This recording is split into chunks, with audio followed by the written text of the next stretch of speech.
Well, Joe, the smiles at the end said it all. Fantastic result for us, and coming to a team that hasn't lost yet this season, and had a feel of a big game. It's probably a bit too early to sort of say it is a big game, but had a feel of a big game, and to come out on top on a big game is really pleasing. Nevertheless, the carrot was going top of the league, and now you're there. That's right. That's right. And I was just really pleased just to get the win and the 3 points. I understand it means that we're top of the pile, which is again a nice feeling. But we're looking to try to be top, around about the end of April, May time. Really, that's sort of the aim. Whether it comes off or not, we're going to work hard at doing that. So it's a nice feeling to be top. Doesn't quite mean too much. It was all a bit cagey for an hour or so. Yeah, and so we had to defend a lot of long passes, long balls from them, a lot of kick-outs, a lot of free kicks going in the box, and we defended admirably, really. Won so many first headers, which you have to do when you're playing against Peterborough, and you have to do against sort of Steve Evans' teams, really. And for the back four, and Tom in particular, really, and the keeper, stood up and was counted in terms of putting the head on the line, winning that first header, which nullifies a lot of their threat when you do so. And in the second half, we managed to get the ball down and just play a little bit more football, which we knew we were capable of. But sometimes you've got to come through an hour's worth of football to get that. Mention with Christian Burgess, because he was involved in a mistake last week, showed a lot of character coming back to his old club today.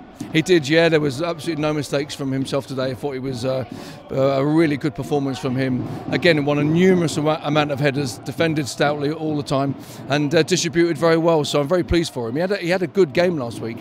Obviously made an error, but then very good character for him to come back and play very well. Does Ollie Hawkins deserve a goal?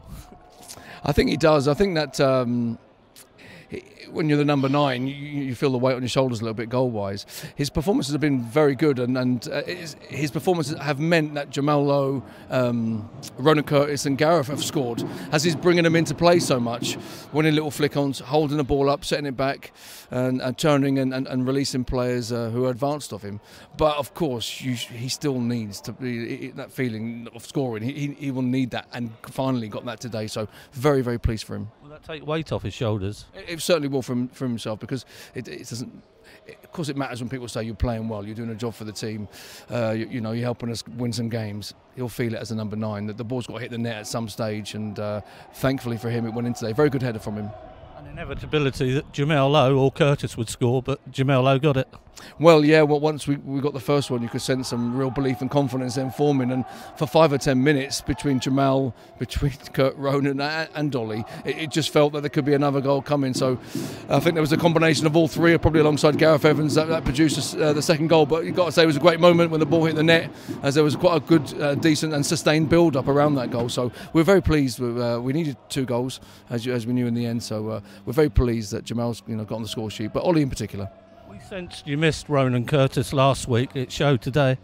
We certainly did, yeah. He's obviously made a very, very good start for us, and the amount of assists and goals he's been behind so far this season is a high amount. And once again, he's got the better of Naismith in the second half and stood up a great cross.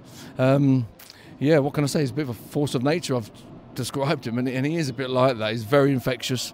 He's got a very good confidence level, and his enthusiasm is really, really great, and it does rub off on everybody else. So he's just got to keep it going. Hopefully we can help him keep his feet on the ground and look towards the next game. Were you guilty at the end of a bit of over-elaboration that made it more difficult than it should have been? I think so, yes, and I have to say that we are pretty disappointed with the last 5 minutes, and the manager has spoken to the players about that, and we need to manage the game better from the 90th minute onwards when you're 2-0 up.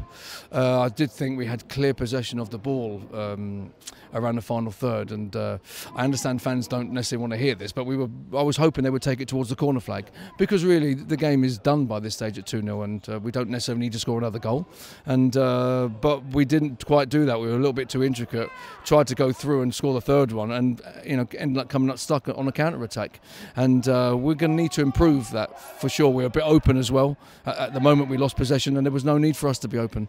2-0 is a great scoreline, and so we've got to say we're disappointed with the last 5 minutes. We're disappointed that they scored, and we're disappointed it was avoidable. So something for us to learn and to pick up as we go. It seemed to go on for eternity. I was surprised. 7 minutes. I didn't quite think it was going to be 7 minutes, but 7 minutes it is. And if if the fourth official puts 7 minutes up, well, that's what it is, and we need to concentrate and manage the game better from that moment onwards. Because really, we should have been looking at a 2-0 scoreline today, and we're not.